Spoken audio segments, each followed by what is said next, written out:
We've suspected for a long time that Donald Trump is trying to become president not because he wants to actually do the day-to-day hard work, the draining work that turns you gray, of actually being a president day-to-day, and we've received, I think, the best evidence of it today. We found out that Trump's son, Donald Trump Jr., spoke a little while ago with Ohio Governor John Kasich. It was in May. Yeah, back in May. Right after Kasich dropped out. Exactly. When things were, I don't know, they were still somewhat up in the air in terms of how much support the people dropping out at the end of the race would actually provide to Trump. They said to him, how would you like to be the most powerful vice president in history? Speaking to a Kasich advisor. And so Kasich's advisor asked how that would be the case, and Trump's son explained that his father's vice president would be in charge of two areas, foreign and domestic policy. Oh, that's it. But Only that's two. it. I mean, you got to focus. Yeah. So he would be in charge of being president. And then what, the advisor asked, would Trump be in charge of? Making America great again. That's the plan. You want to know why he didn't have a plan in Syria? He doesn't have a plan. There's no plan. He got no plan for anything. We'll make Syria I great. heard 2 days of. I did 3 radio interviews today, and in 2 of them, conservative radio hosts talked about. They noted the significant lack of policy conversation. Yep, I had 2 conservatives on different programs I was on today say, well, I mean, there was no proposals. Yeah, that's what we're looking. One of them said, no, at conventions they don't really talk about policy. That's not remotely true. Yes, they do. They talk about policy all the time. So in Make America Work Again was his slogan last night, and they didn't have one proposal for how we would work again. Coal. Coal, to be fair. Coal. Dig coal. More rub coal on it, get better. I spoke to somebody with the Trump campaign this afternoon, and I said, what's this story with this Kasich thing? And she said to me that throughout the campaign, early on, Trump always thought that Kasich was the most impressive of his opponents. Not the one that he was scared of, because he didn't seem to be scared with any of them, but the one that he thought could do the most damage to him on the level of that. He was very impressed by what he'd done in Ohio. And for that reason, he never got a nickname. It wasn't, but people thought that it was about ignoring him, because if you ignore him, he would go away. The other ones were doing better in the polls. It was more calculated than that, apparently, according to her, that it was a question of Donald Trump looking at John Kasich and thinking, this might be the one of all these people that I bring into the fold. Yeah. I always thought, we talked about it, I always thought he was by far the most logical pick for vice president. Yeah. Has everything that Mike Pence has, except he's not a hateful, smug jackbag. And has a better record. Has a much better would have record. been more unified. And likes to govern. Again, conservative, very conservative. Right. But likes the process of governing, has an interest in making Head things of the work. budget committee was the thing that they were most impressed Actually with. did work with Democrats in Congress. Exactly. Has a record of doing that. So, but Kasich actually, it turns out, is too principled for it. I read in a number of places, I'm sure you guys did too, that there were a number of overtures, consistent. They'd come back to Kasich again and again and again with that offer to be vice president. Yeah. Because of all the people he was running with, it was the only one that made complete sense. Exactly, yeah. So you really have to give Except Kasich, for the I think, diversity. Oh yeah, you do. I That's right. actually think you have to give Kasich an enormous amount of credit. Yeah. He, in essence, could have been president, because that's what the president does. He's in charge of foreign and domestic policy. So that's a hell of a thing to turn down. Yeah. I'm sure it would have been demeaning with Trump, and Trump would have done the usual things of having him in the back and make fun of him, Firing him. Yeah, with Chris Yeah. Christie and other factors, etc. So now, still though, that's a lot of power he turned down on principle. That's most of the power. Yeah, and what does it say? Like, if you're a Trump supporter and you hear about this, first of all, you probably won't believe it.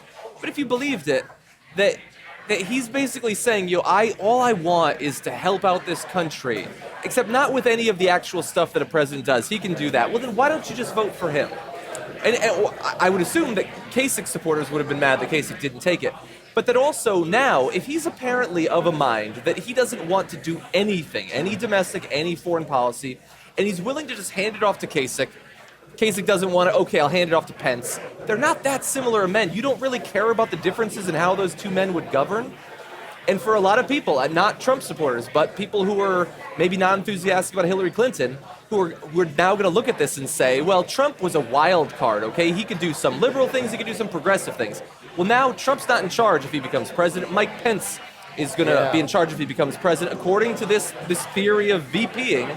And Mike Pence is not a wild card. He will not govern as a wild card. He will govern as a hardcore right-wing conservative. This is not just one story about Donald Trump Jr. This is true. I am telling you, every part of this is true. One, give even Kasich more credit, because you can fashion an argument of duty to country has him do it. Like, if he really thinks this Donald Trump guy's a disaster, and if they're going to let, I might be able to at least keep this on the right path until we're beaten in 2020 and we don't suffer as a country. And I'll be able to impress upon the vital importance of staying in NATO, of working with our allies, of negotiating budget deals that make sense, of not overly cutting taxes. You could talk yourself into doing the right thing and making it sound like doing it is the right thing. So I think enormously principled. I think that argument is wrong, but I could see a logical person making it. And certainly a person who just was trying to justify, I can't resist it. How do I make this ethical? Now, months ago, there was a small story that I didn't think got nearly enough coverage. I believe I talked about it on a show that I was on. I don't know if you were on it. But Paul Manafort, shortly before he came aboard, and shortly after he came aboard, and shortly before he won the fight with Corey Lewandowski for supreme power, said that the pick for vice president is going to be a really important one, more important than ever. I'm paraphrasing, because it'll be an incredibly powerful vice president, because he will do the parts of being the president. I'm using my word presidenting that I thought George Bush would use. Will do the parts of being president that Donald Trump doesn't want to do. Which as it turns out, is all of it. Right. Except for the State of the Union. So, I mean, but there's a guy running for president who's like, parts of this job I don't want to do, and now we're getting a clear. And we sensed then that you don't say it's going to be an important job if that person is, because I really want someone to go to all the funerals, even the big ones, right? So, I mean, so then the parts he didn't want to do are the parts of being the nuts and bolts of being president. He just wants to, he said it, that thing, the CEO president. He just wants to kind of have wants to get the big picture. That's not a thing. It just occurred to me listening to Ben speak. We were in a debate here. The first debate was in Cleveland at the Q. It was that debate where they asked everyone to raise their hand if they were going to support the nominee, which was an attempt to get Donald Trump to say, if I'm not the nominee, I'll support one of these guys. The irony is, everybody raised their hand. Trump kind of sort of did, then went back on. The irony is, John Kasich now is saying, Donald Trump's the nominee. I can't take that pledge. I can't keep that pledge. It had the reverse effect because nobody assumed that Donald Trump at that point would have been the nominee. That's right. And so let's talk about two more ramifications of this. One, it turns out Mike Pence is going to be president if they win. So we got to get into Mike Pence. I don't know if he got that deal. He might have gotten, sometimes if you can get a coach, you make him the general manager, the field coach, to run the offense and the defense. Then you get another coach and he's just hired. Trump still doesn't want to work, though. So, no, that's the point. That's so true. What Michael is saying is fair. We don't know that he got the same exact deal. But we do know, as Ben and John just said, which is that Trump doesn't want the job. He doesn't want the job. So he's going to hand it off to Pence. And by the way, he might hand it off to someone else. He might just say, you know what? I don't like Mikey that much. I'm going to let Newt run things. I'm going to be Newt Gingrich, my chief of staff. Yeah. He'll run things. That's right. So we don't even know who we're voting to put in charge of the country if we vote for. I mean, we were making fun of Trump's foreign policy that he has a secret plan for ISIS. He has a secret plan for everything. He has a secret president who's actually going to be president instead of him. Important thing to add on to that is we don't know exactly who it will be, but we know who he's keeping in his orbit. And there's a few names. I mean, there's Christie, there's Gingrich, there's Pence, and those sorts of people.